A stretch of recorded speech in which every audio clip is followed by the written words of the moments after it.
Immediately following last month's assassination attempt on former President Trump, there was a significant spike in calls for violence across online platforms. The research from Moonshot, which tracks domestic violent extremism online, found there were more than 1,500 calls for civil war the day after the shooting. That is up more than 600% from a normal day. Let's bring in Anna Schecter. She's the senior coordinating producer for CBS News' Crime and Public Safety Unit.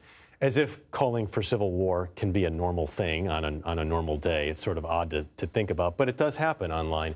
Anna, what kind of threats are we talking about here? Well, there's a small subset of the far right, and some of them would even self-identify as white supremacists. And what they want is to bring about violence, like a civil war, to kind of destroy society so that it can be built up again to be better for them. And these are mostly young white men who feel like they don't have job prospects and the like. And we've seen this group growing over the years. We've seen these calls for violence also growing, and we've seen school shootings and mass shootings grow. So what Moonshot says is there needs to be more research to establish an exact causal relationship between these calls for violence, you know, I'm going to go out and do this, or encouraging each other to do it. I've reviewed a trove of these, and you see a lot of that. And they call themselves accelerationists to kind of quickly bring about this kind of violence.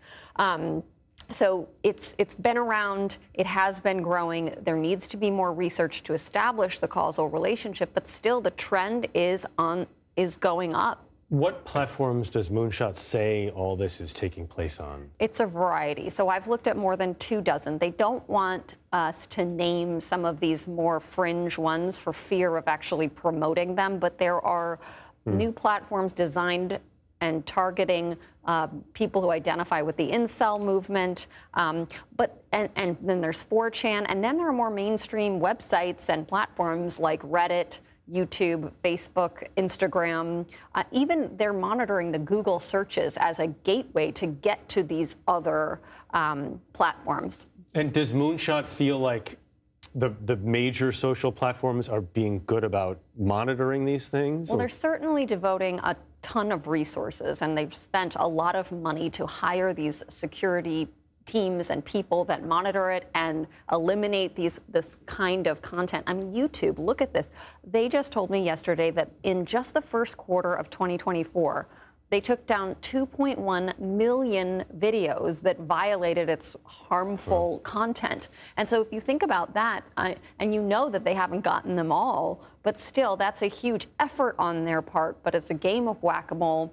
And when we think about these most violent extreme calls to violence, it's like a game of whack-a-mole. You might have 1,500 or 1,600, and maybe only one of them is really dangerous. And that's what federal authorities are up against. We just saw the rally introducing Tim Walz as Kamala Harris's running mate. He said he's a proud gun owner. Kamala Harris talked about that as well.